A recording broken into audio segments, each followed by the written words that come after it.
Tak dapat nak dinafikan lagi, antara flagship smartphone dengan sistem kamera paling function sekarang ni adalah Honor Magic 8 Pro. Korang tengok dulu hasil gambar dan juga video dari Honor Magic 8 Pro ni dekat skrin korang sekarang.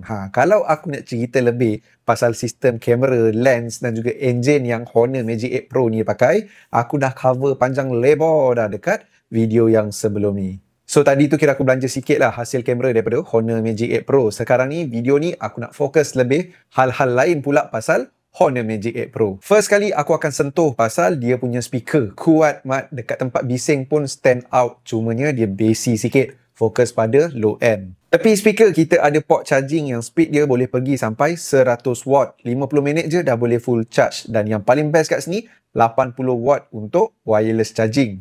Bateri menggunakan silicon carbon punya bateri bersaizkan 7100 mAh. So kalau nak tahan 2 hari tanpa gaming tu memang possible.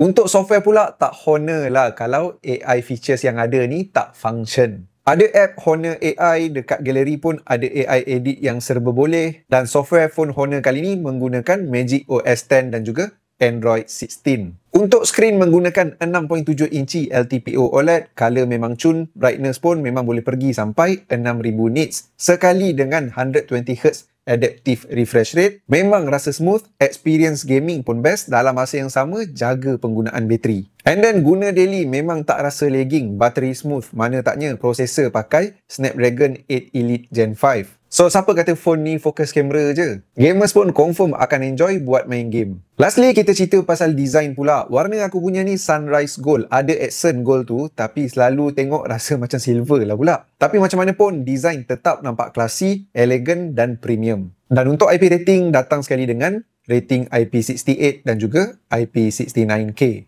Macam-macam Honor belanja dekat Honor Magic 8 Pro kali ni, tapi harga maintain RM4,599. Macam function kan Honor Magic 8 Pro ni.